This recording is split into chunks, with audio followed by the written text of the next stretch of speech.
स्वागत है वैदिक लोर एंड लेजेंड्स में।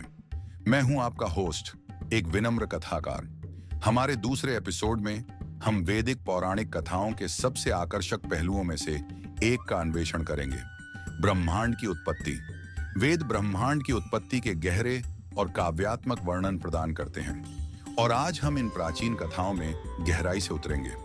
ब्रह्मांड की उत्पत्ति एक ऐसा विषय है जिसने सहस्राब्दियों से मानवता को मोहित किया है।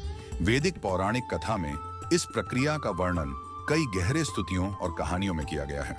उनमें से एक सबसे प्रसिद्ध है नासदीय सूक्त या सृष्टि का स्तुति, जो ऋग्वेद में पाया जाता है। नासदीय सूक्त एक शक्तिशाली ध्यान के साथ ब्रह्मांड की स्थिति को सृष्टि से पहले प्रस्तुत करता है। यह एक समय की बात करता है जब न तो अस्तित्व था, न ही अनस्तित्व, न हवा थी, न आकाश।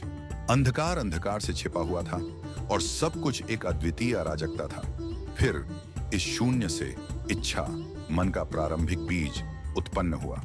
यह स्तुति सृष्टि के रहस्य पर ध्यान देती है, मानव समझ की सीमाओं को स्वीकार करती है और ब्रह्मांड की उत्पत्ति की अंतिम अज्ञेयता का संकेत देती है।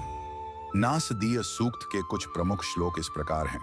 तत्पुरुषे नाभिमानी भवत स्वयं विचेर वज्रवर्ण तस्मात् भूमिम वशिषात्।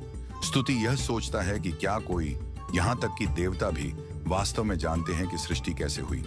यह विनम्रता के एक नोट पर समाप्त होती है, यह सुझाव देते हुए कि शायद केवल सृष्टिकर्ता ही जानते हैं या शायद वह भी नहीं जानते। अब आइए ब्रह्मा, सृष्टिकर्ता देवता की भूमिका का अन्वेषण करें।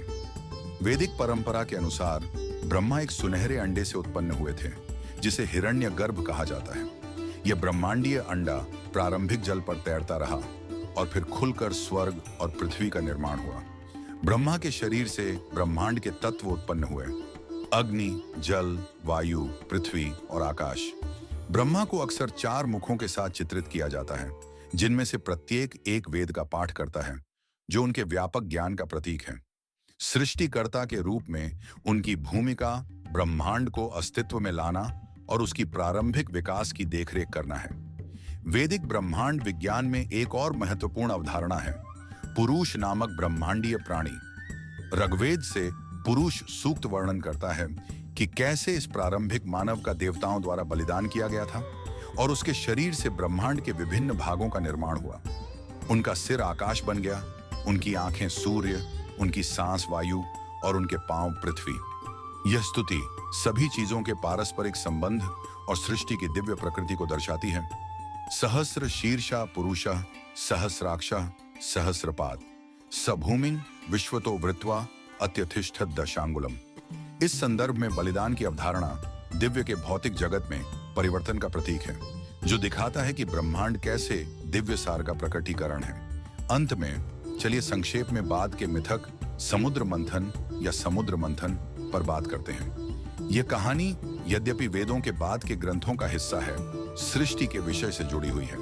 यह वर्णन करता है कि देवताओं और राक्षसों ने अमृता का अमृत प्राप्त करने के लिए दूध के महासागर का मंथन कैसे किया।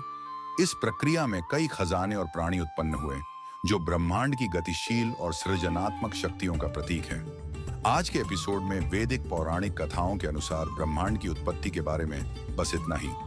ये कहानियां न केवल प्राचीन भारतीय ब्रह्मांड विज्ञान की एक झलक प्रदान करती हैं, बल्कि हमें अस्तित्व के रहस्यों और ब्रह्मांड में हमारे स्थान पर विचार करने के लिए भी प्रेरित करती हैं।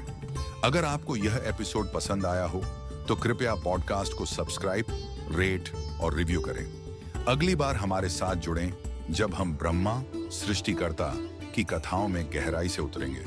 तब तक प्राचीनों का ज्ञान आपकी यात्रा में मार्गदर्शन करे।